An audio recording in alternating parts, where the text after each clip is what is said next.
शास्त्रों में इस संबंध में कई तरह की धारणाएं प्रचलित हैं। कोई कहता है कि राधा कोई और नहीं श्री कृष्ण का ही एक रूप थी। विद्वान कहते हैं कि स्कंद पुराण में श्री कृष्ण को आत्मा राम कहा गया है, अर्थात जो अपनी आत्मा में ही रमण करते हुए आनंदित रहता है, उसे किसी अन्य की आवश्यकता नहीं है। आनंद के लिए उनकी आत्मा तो राधा ही है। अतः राधा और कृष्ण को कभी अलग नहीं कर सकते हो, फिर विवाह होना और बिछड़ने का सवाल ही नहीं उठता। श्री कृष्ण ने खुद ही 2 रूपों में प्रकट किया है। यह भगवान का एक रूप है। पुराणों में उनके इस रूप को रहस्य, आध्यात्म और दर्शन से जोड़कर देखा गया है। ब्रह्म वैवर्त पुराण की एक पौराणिक कथा के अनुसार श्री कृष्ण के साथ राधा गोलोक में रहती थी। एक बार उनकी अनुपस्थिति में श्री कृष्ण अपनी दूसरी पत्नी विरजा के साथ घूम रहे थे। तभी राधा आ गई। वे विरजा पर नाराज होकर वहां से चली गई। श्री कृष्ण के सेवक और मित्र श्री दामा को राधा का यह व्यवहार ठीक नहीं लगा और वे राधा को भला बुरा कहने लगे। राधा ने क्रोधित होकर श्री दामा को अगले जन्म में शंखचूड़ नामक राक्षस बनने का श्राप दे दिया। इस पर श्री दामा ने भी उनको पृथ्वी लोक पर मनुष्य रूप में जन्म लेकर 100 वर्ष तक कृष्ण विच्छोह का श्राप दे दिया। राधा को जब श्राप मिला था तब श्री कृष्ण ने उनसे कहा था कि तुम्हारा मनुष्य रूप में जन्म तो होगा, लेकिन तुम सदैव मेरे पास रहोगी। यही कारण था कि राधा और श्री कृष्ण का बचपन में बिच्छोह हो गया था। रामचरितमानस के अनुसार बालकांड में विष्णु जी ने नारद जी के साथ छल किया था। उन्हें खुद का स्वरूप देने के बजाय वानर का स्वरूप दिया था। इस कारण वे लक्ष्मी जी के स्वयंवर में हंसी का पात्र बन गए और उनके मन में लक्ष्मी जी से विवाह करने की अभिलाषा दबी की दबी ही रह गई थी।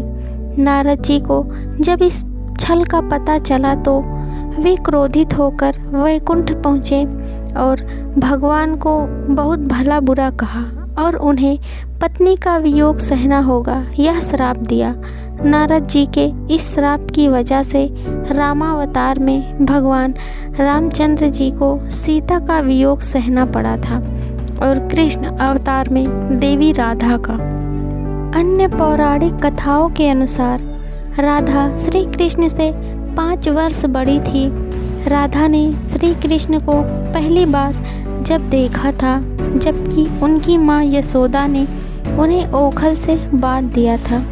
कुछ लोग कहते हैं कि वह पहली बार गोकुल अपने पिता वृषभानु जी के साथ आई थी, तब श्री कृष्ण को पहली बार देखा था। और कुछ विद्वानों के अनुसार संकेत तीर्थ पर पहली बार दोनों की मुलाकात हुई थी।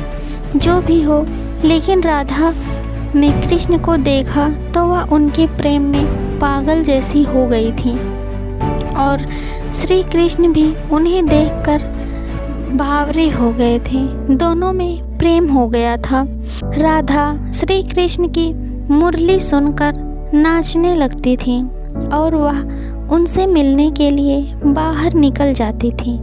जब गांव में कृष्ण और राधा के प्रेम की चर्चा चल पड़ी तो राधा के समाज के लोगों ने उसका घर से बाहर निकलना बंद करवा दिया।